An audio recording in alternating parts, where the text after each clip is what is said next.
Good day and welcome to Letters and Politics. I'm Mitch Jeserich. In the late 1820s and throughout the 1830s, and really even through today, the term Indian removal has been used to verbally soften a set of harsh U.S. policies to deport entire populations of Native people in the Deep South, in states like Georgia, Mississippi, and Alabama. It was done to take some of the most fertile land, this policy, in the world at the time, and it was also done in order to expand slavery. Today we are going to be in conversation about this history. My guest is Claudio Sant. He is the author of the book Unworthy Republic, The Dispossession of Native Americans and the Road to Indian Territory. He was a finalist for the National Book Award for Nonfiction in 2020 and winner of the Bancroft Prize in 2021. He is also the Richard B. Russell Professor in American History at the University of Georgia. He joins us via Zoom. Claudio Sant, it is my very good pleasure to welcome you to this radio program. It's great to speak with you, Mitch. You don't use the term Indian removal really in your book.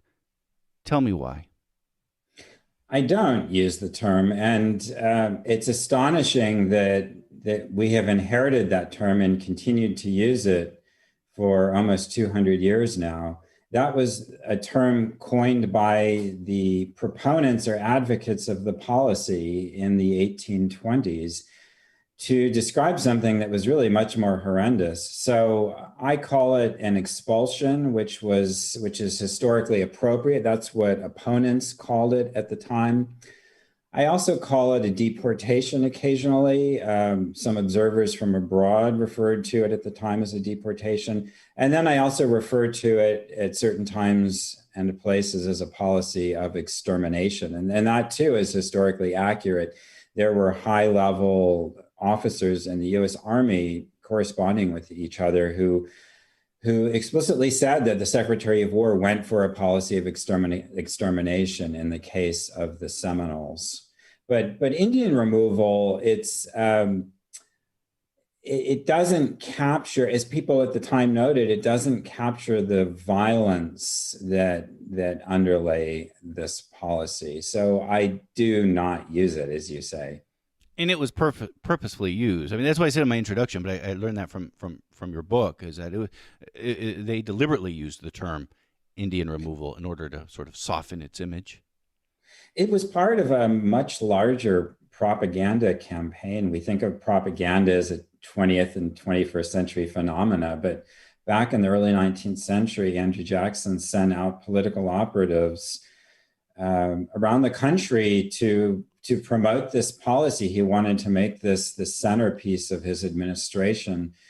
And so they wrote opinion pieces and they placed them in newspapers and magazines, and these were printed and reprinted.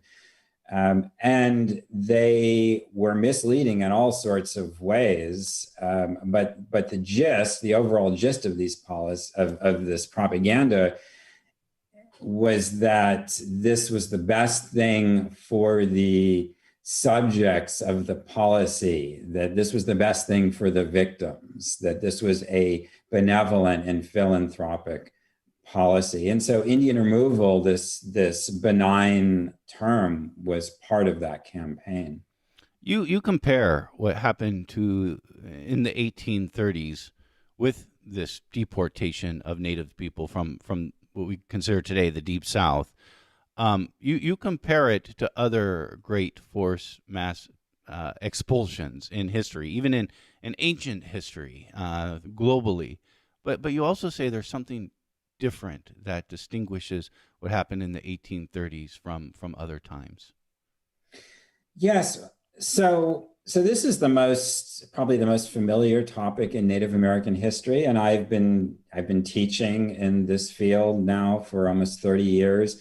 And since it was seemingly so familiar, it wasn't something that I really explored myself in my own research. I was working in other subjects. And so this is my fourth book, but what got me into the subject is that I inherited my grandfather's papers, and he escaped from Hungary in 1938 and then continued corresponding with his family in Hungary through 1943, Hungarian Jews were among the last to be deported in the spring of 1944, and they were sent to Auschwitz.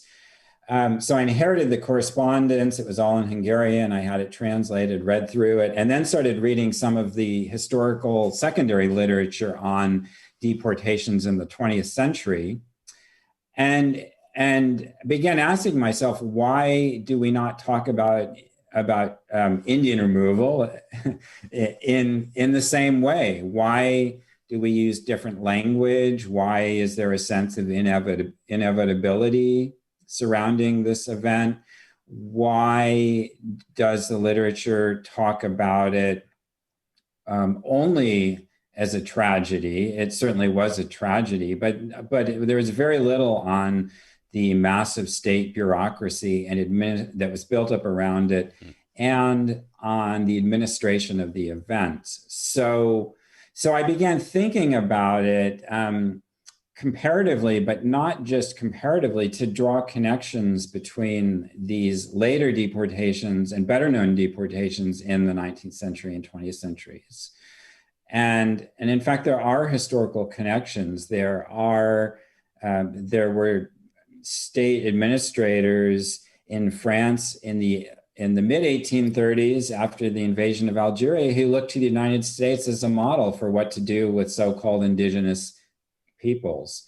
And Germans did the same in Southwest Africa in the late 19th century. And then most notoriously, Hitler referred to people in Eastern Europe as natives, as native people. He said the Volga River will be our Mississippi. He saw it as a kind of comparative model of expansion, and this time expanding eastward instead of westward as the United States did. So what all of these modern deportations have in common is the massive state bureaucracy and administration that is built up around them, and the desire to create a kind of uniform citizenry. So in which people whom state administrators deemed did not belong would be eliminated in one way or another. So I do think it is one of the first state-sponsored mass deportations in the modern era. You mentioned the French in Algeria roughly around the same time. This is where we get the word indigenous. It's a French word. Well, what's interesting about this is that the French were using the word indigène to apply to native peoples in the Americas long before France invaded Algeria. It's in the 1830s when they begin to apply it to people who live in Algeria. And the reason they apply it, they're calling them indigenous people. The reason they're doing that is that, again, they're looking at the United States as a model for what to do with colonized peoples, how to treat them, how to dispossess them, in essence. Looking at what happened here in the United States, again, in the Deep South in the 1830s, before that, ever since Europeans arrived to the continent, they've been taking land from Native Americans, native people. But there is something significant and a shift in U.S. policy in the 1830s. Can you talk to me about that? Right. Dispossession begins almost from the very first day when Europeans set foot in the Americas. So it is a long and ugly story. And when the United States was created, George Washington and Adams and Jefferson continued this policy of taking land from native peoples. But those dispossessions, beginning in 1500 approximately, occurred piecemeal and haphazardly. So dispossession might have occurred at a certain time and place because of the introduction of diseases, or because native peoples felt too much pressure because of environmental degradation. So they moved westward. Sometimes there were wars sparked by Europeans. Um, so certainly hundreds and hundreds of thousands of acres were stolen from Native peoples long before this official policy. I think what's remarkable about this piece of legislation, which is what it is, it's passed by Congress and signed by the president in May of 1830. What's remarkable is that it is the first formal official state policy to, in essence, eliminate every single Native person living within the boundaries of the United States. And that was unprecedented. And it sparked this unprecedented mobilization of the federal government to undertake this mass deportation. It's really interesting to me when we think about the geographical boundaries of the United States and changing significantly. I think usually we think of the Mexican-American War in 1846, when we basically take half of Mexico and almost grow the United States by almost doubling it, really. And that's what we think about. But in preparing for our conversation, I started thinking also about the 1830s and the Deep South, places, states today like Mississippi, Georgia, you're in Georgia, Alabama. It wasn't so different. I mean, these were before the 1830s. These were, we think of it today as sort of, bastions of conservative white reactionary politics. But these were indigenous lands before the 1830s. The transformation that took place is really astonishing in the space of 10 years, in this single decade in the 1830s. So you're absolutely right. We think about the South today as this bastion of conservatism, although that's changing. But when we think of the history, we also think of sprawling slave plantations in the antebellum era. That's accurate, except that we need to remind ourselves that the very heart of what we think of as the Deep South, the Confederacy, the very heart of it, Alabama and Mississippi, 30 years before the outbreak of the Civil War, was Indian country. And so in 1830, fully half of what became the state of Mississippi was still the Choctaw and Chickasaw nations. About a third of Alabama belonged to the Creeks, and the northern fifth of Georgia belonged to the Cherokees. The western edge of North Carolina also belonged to the Cherokees, and the eastern corner of Tennessee. A large chunk of central Florida belonged to the Seminoles. So if you were to look at the South in 1830, it has a huge indigenous presence. Now, the number of Native peoples was much smaller than the number of colonists or U.S. citizens. There were about 80,000 indigenous peoples in the 1830s. But again, they had this expansive land base. And so in the space of a decade, these forests, small family farms were razed. The colonist planters describe cutting down, or rather ordering enslaved peoples to cut down peach trees in central Mississippi that measured an astonishing 18 inches across at the base of the trunk. These were old peach orchards that Creeks and Choctaws and Chickasaws had planted. These were cut down, uprooted, and the land was turned over to cotton cultivation. So tens of thousands of enslaved people were shipped in from the Chesapeake region, and the region was transformed. It's really an astonishing remaking of the demographics as well as the land itself. Some of the people that we are talking about are the Cherokees, the Creeks, the Choctaws, Chickasaws, and Seminoles. These are called today the 5 civilized tribes. I want to ask you about that term, 5 civilized tribes, because it makes me think we're talking about the policy before the 1830s. The United States had a policy I think it was called the civilization policy, and trying to somehow incorporate the native people at the time into sort of this white European American way of life. And that's another significant change that happens with these expulsion policies. That's right. For the first 2 or 3 decades of the country's history, there is this so-called civilization policy, and it's ethnocentric, no doubt about it.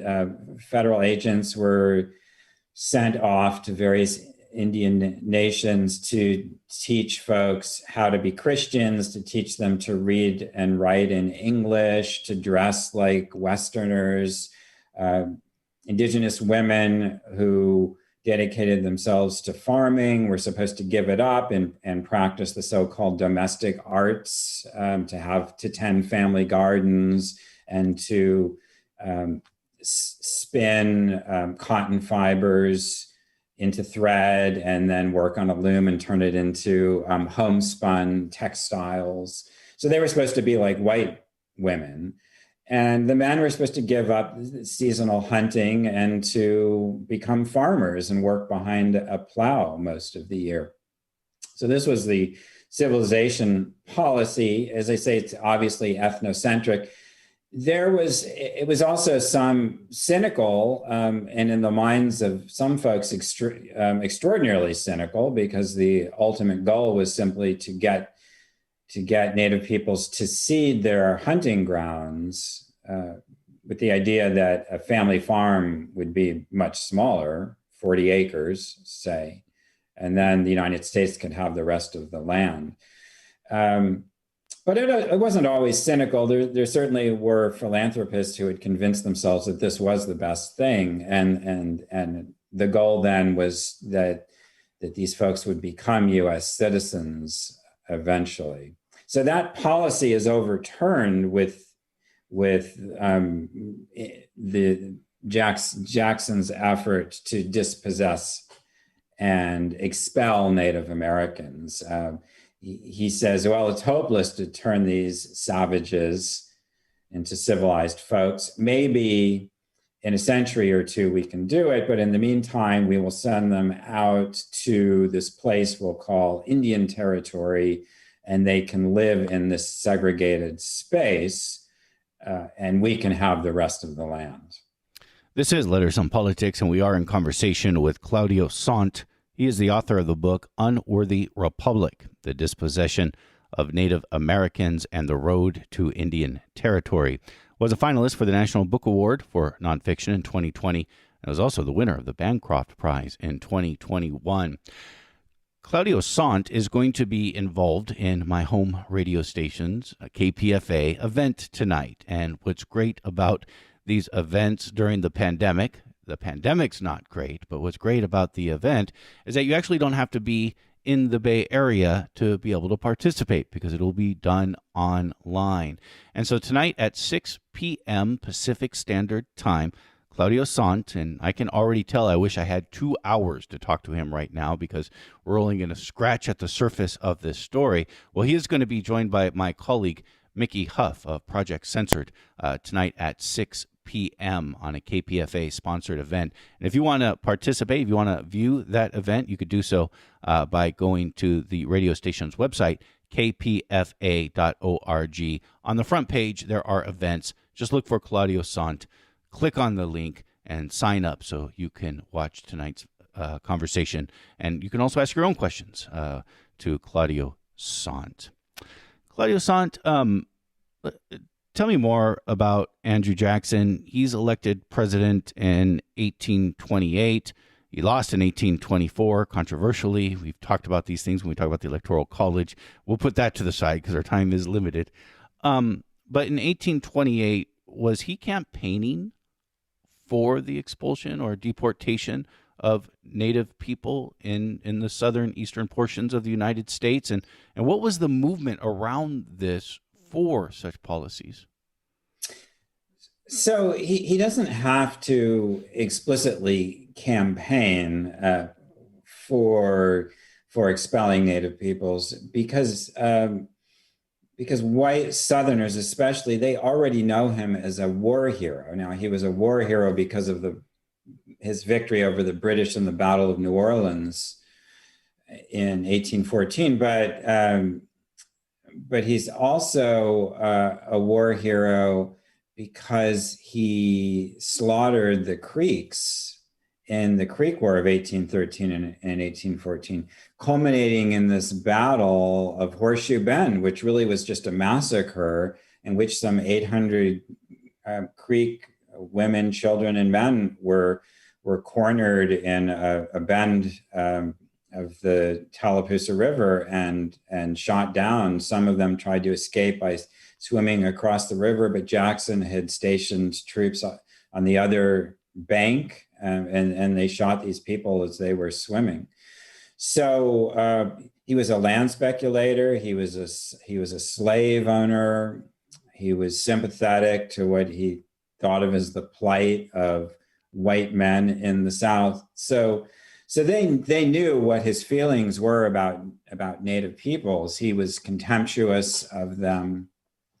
He thought that a treaty was a farce, not an agreement that between two sovereigns that the United States ought to honor. But he said it was just a piece of paper to keep Native peoples happy in the short term, there was no obligation on the part of the United States to honor these treaties. Just wanted to quickly interject. He ignored a Supreme Court ruling saying that the United States had to, and it's a controversial set of rulings, I understand that, but part of it was that the United States had to abide by a treaty with the Cherokee Nation. And I think it's apocryphal. I don't know if he actually said this or not, but something to the sense of, he said, Chief Justice John Marshall made his ruling. Let's see him enforce it. Right. It appears those words may have been apocryphal, but largely irrelevant, because the important point here is that he did disregard what the Supreme Court said. So there were a series of Supreme Court rulings. These were generated by indigenous opposition to dispossession, especially led by the Cherokee principal chief John Ross, who was very savvy, familiar with the halls of power in Washington, D.C., spent a lot of his time there, knew how things worked, and hired lawyers to take this case to the Supreme Court. And there were two Supreme Court rulings in 1831 and 1832. The second one, Worcester v. Georgia, was in essence a victory for the Cherokee Nation. And it said that the state of Georgia had no right to extend its laws, its sovereignty over the Cherokee Nation. So he and other Cherokees thought of this as a complete victory. The only problem is that the man at the top of the executive branch, Andrew Jackson, ignored it.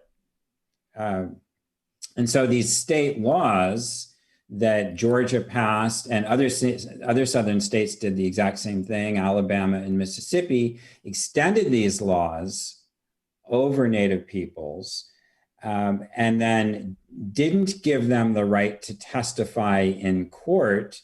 And so basically just declared open season for white citizens to squat on indigenous lands, to steal their property. There was nothing that Native peoples could do. So state law became an instrument of oppression, and it became the tool by which these states were able to dispossess Native peoples who did not want to leave.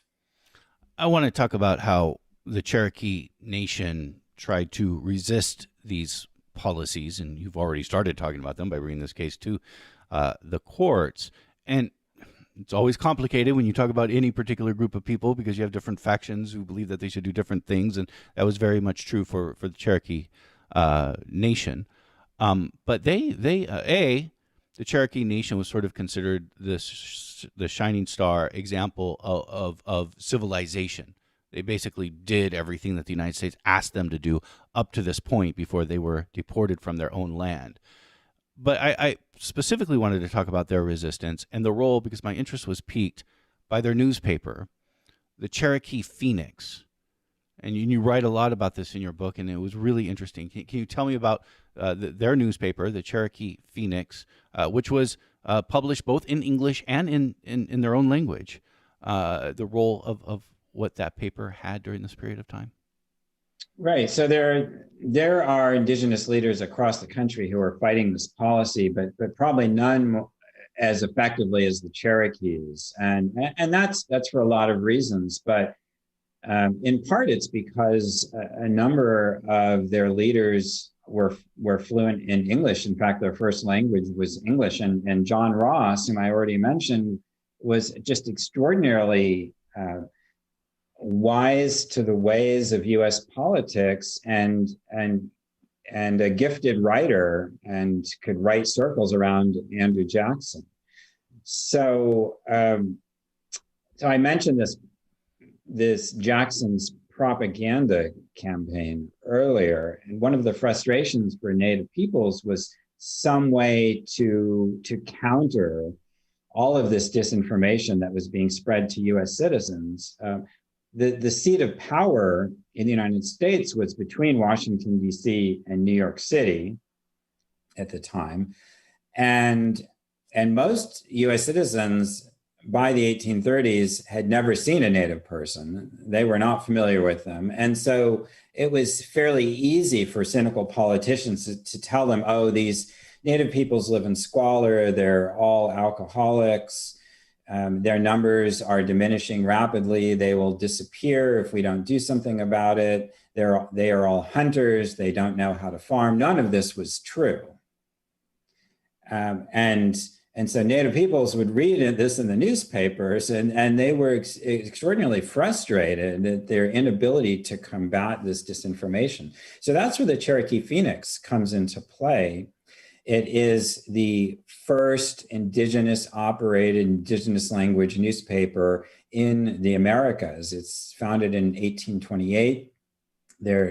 Half of it is in English, half is in the Cherokee syllabary, which is invented a few years earlier by this amazing Cherokee polymath from the Eastern Tennessee, Western Cherokee Nation named Sequoyah. And so they start printing these articles saying, well, over and over again, in fact, it's not the case that we're diminishing. Our numbers are stable or even growing. Which, by the way, looking at it from my perspective today, I think was true. The best evidence suggests that their numbers were growing. So they printed these articles, and they were picked up and run by newspapers throughout the North, not in the South, because white Southerners did not want to hear the words of the people they were oppressing. These were the most moving and eloquent, expressions of the degree of oppression that was being waged by white Southerners. And so they didn't want, obviously, for these voices to be picked up and disseminated. But in Northern newspapers, these articles are printed and reprinted. And so what it does is to generate a fervent opposition to dispossession among white Northerners. And it generates the first massive petition campaign to Congress against dispossession. These petitions were written by the hundreds and signed by thousands and thousands of white Americans, and they flooded Congress. And in fact, the legislation itself, the so-called Indian Removal Act, passes by a mere 5 votes in May of 1830 out of 199 cast. So it really just barely makes it through this Congress that was overwhelmingly Jacksonian. I think this is important to talk about because when we do we've done a lot of shows on the 19th century in U.S. history, and usually it's about slavery. And usually it's about this divide between North and South. Obviously, I'm oversimplifying it, but and people who fought against slavery, including white people who fought against slavery, people like John Brown, Henry David Thoreau, can go down the whole list. Charles Sumner, obviously, Thaddeus Stevens, but I'll stop there. What I've always wondered is what we don't hear as much about are these policies towards removing indigenous people from their land in the South. And what I got from your book, again, you mentioned a very close vote in the House of Representatives on this bill that passed in 1834 removal, 102 to 97. What was that debate like in this country? Observers said it raised the debate in Congress to a fever pitch. Observers said they had never seen that much tension and anger on the floor of Congress up to that point. What's really interesting about this is that there's this structural advantage that the South has. And I keep talking about the South here because I think it really is a Southern piece of legislation. And in fact, Martin Van Buren, who becomes Jackson's vice president, said explicitly that this was a Southern piece of legislation. But there's this structural advantage which was built in to the United States in the U.S. Constitution. It's the notorious 3/5 clause, which gave the South in Congress in 1830 an additional 21 votes, right? Because the 3/5 clause says we're for purposes of representation in Congress, we're going to count all the free people, and then we're going to count everybody else and multiply by 3/5 and add that to state representation. So it's these extra 21 votes that make the difference in this really critical vote, which was a turning point for Indigenous Americans, and I think for the United States too, more broadly. This is where we see a familiar pattern of the South enforcing itself with these rules. It is an old story and an ongoing story, and no longer with the 3/5 clause, obviously, but with other procedural tools that Congress and Southern representatives and senators can wield. It's interesting because I think about this North-South divide on this issue, which I hardly ever hear being talked about in this way, the way we talk about it concerning slavery. And then I think of the birth of the Republican Party. Now, we're a couple of decades later than the story you're telling in the 1850s. And the Republican Party was born to take on the slave power, but they were also considered free soilers. And oftentimes what's lost in this conversation about the fight between the Republican Party or the North and the South over slavery this was about expanding the United States westward and whether or not these states would be slave states or not, which usually is left out in that equation is, well, wait a minute, what about the people who were on that land to begin with? Right. And so this is, this central difference between the dispossession of Native peoples and this kind of sectional divide between North and South over slavery. That essential difference is that both white Northerners and white Southerners wanted land and wanted indigenous land, and so you could be a white Northerner and want indigenous land, but be against slavery because you didn't want enslaved folks working on that land, because in essence, then those laborers would replace you. So that is this kind of central divide, and I think goes a long way to explaining why the dispossession of Native peoples is the war that slaveholders won, as they say in the book, and the Civil War is the war that they lost. Oh, that's interesting. Interesting dynamic. Were there white people in the North who fought in the political realm for indigenous people, the way that you would see for trying to end slavery? So obviously it never comes to a point where they're taking up arms. But in the 1820s, as Georgia politicians are pushing this issue, the rhetoric is extreme on both sides. So, but it originates first with these planter politicians who say that, so this is kind of mid-1820s, late 1820s, the federal government is saying, look, you need to abide by these treaties that we've signed with the Creek Nation, and state politicians in Georgia are threatening to shoot at federal troops.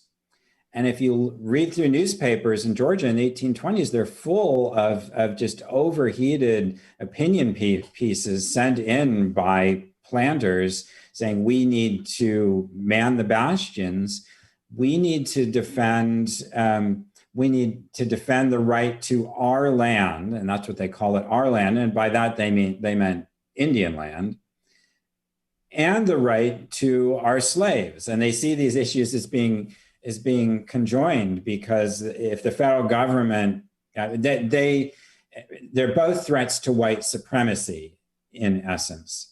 So they say we'll go to war. We will meet federal troops on the border of the state if we need to.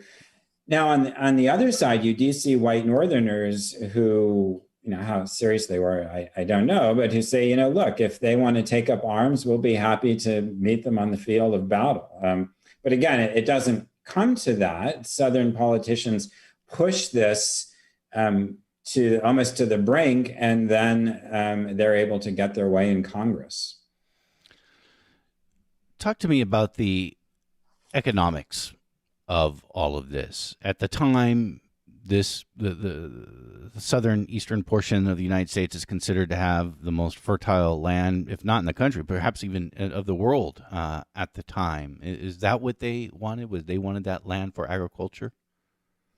Right. They are casting their eyes west. These planters imagine that they will dominate the Union,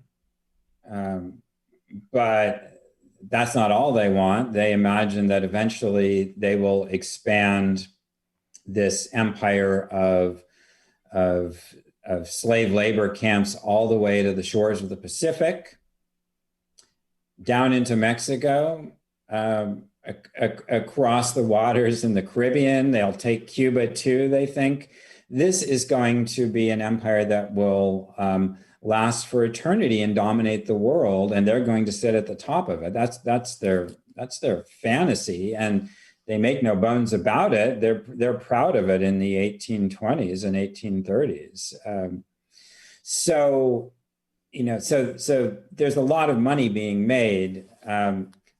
What I discovered in the course of doing research for the book is that Wall Street got involved. Because they recognized that this was a once-in-a-lifetime opportunity to make just unparalleled profits. If you could seize this land, again, some of the most valuable agricultural land in the world at the time, if you could get hold of it on the cheap and turn it around, you stood to make a lot of money. So every leading Wall Street investor gets involved in this. They form these joint stock companies, and they start speculating in indigenous land in the South. And in fact, you can trace this speculation across the Atlantic. There are investors and brokerages in England who are also getting involved, and I think in continental Europe as well. So that's one side of the story. The flip side is that Native peoples are dispossessed of this land, and there are ways to calculate this. I did some very conservative calculations, which suggest that it was the equivalent of dispossessing, take one nation, but this applies to others as well, the Choctaws, the equivalent of dispossessing the Choctaws of one of the most valuable corporations in the United States today. So that's how much wealth was stolen from them in the 1830s. Any of these investors we would recognize today? I mean, I think of when we talk, we look at slavery and insurance companies. There are some that are still around today that we can trace. Yeah, the names won't resonate today. There's one fellow in particular, J.D. Beers, whom I follow. He was really sat at the very top of Wall Street in the 1830s, but we don't know him today. His son-in-law, a man named Curtis, became the head of a bank. He also profited handsomely from the speculation. He became the head of a bank that later was subsumed into Citibank. This wealth kind of accumulated over the generations. It still existed in the 20th century. Again, on the flip side, the dispossession had consequences, I think, that resonated for generations in indigenous families. How does slavery play into this? Does slavery follow because it is agriculture, or is this also purposefully meant to expand slavery? Slavery is right at the core of it, and the profits generated by Northern investors and Southern planners from these slave labor camps. It sits right at the core of this story, because again, it's this land, it's the Black Belt, which we used to describe this very dark arc of soil, which crosses right through the heart of the Creek, Choctaw, and Chickasaw nations, and planters wanted to gain access to this land. So it's right at the core of the story. A main point in your book is that it didn't have to happen this way.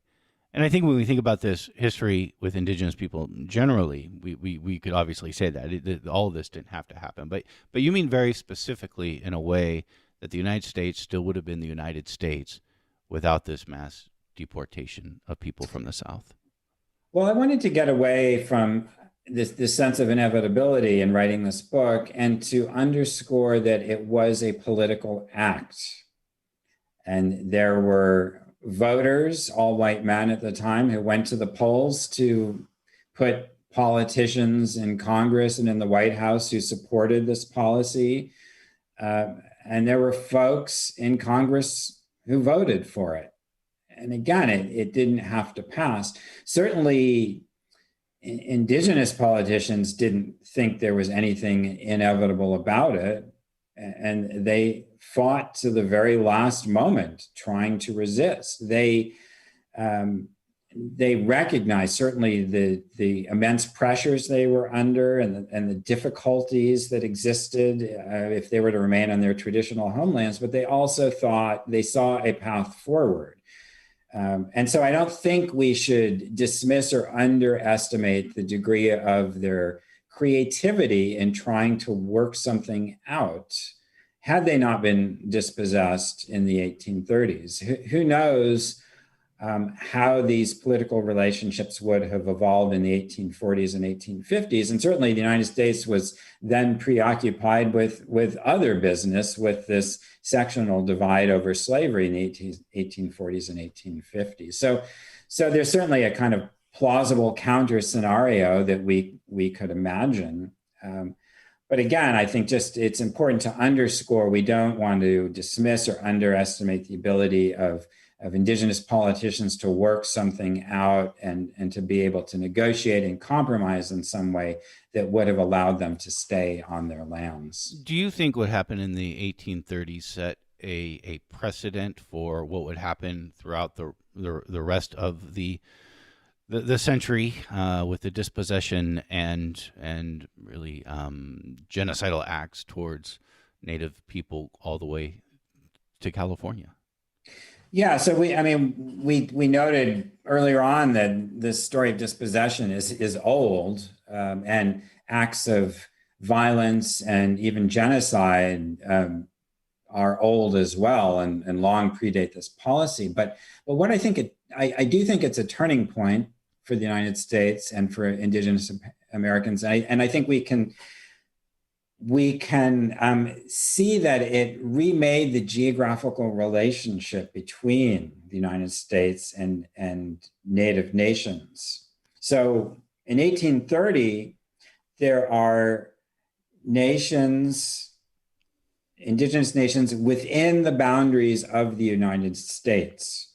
And by 1840, there are some exceptions, but by 1840, for the most part, and certainly from the perspective of white Americans, Native peoples no longer existed within the United States. They were on the outermost, westernmost advancing edge of the nation. And Congress said this, they are on the outside of us now. They are on the outside.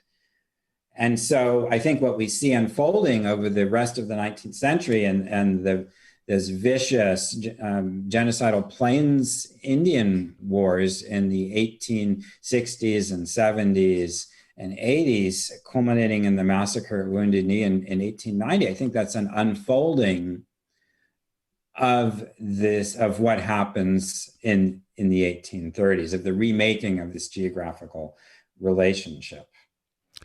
Claudio Sant has been our guest. He is the author of the book that we have been in conversation about. It's called The Unworthy Republic, The Dispossession of Native Americans and the Road to Indian Territory. It was a finalist for the National Book Award for Nonfiction in 2020 and winner of the Bancroft Prize for 2021.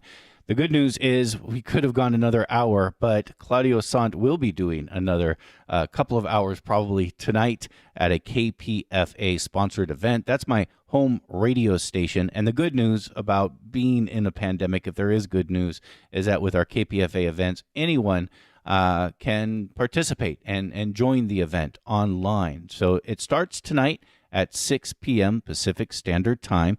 You go to our website now, kpfa.org. On the front page, you'll find our events section, and then you'll see Claudio Sant, and you click on that, and you register for tonight's event that starts at 6 p.m. Pacific Standard Time. He'll be joined by my colleague and friend, Mickey Huff of Project Censored. Claudio Sant, I found that very important and very interesting, and I thank you for taking this time to join us today. Thank you, Mitch. It was a real pleasure.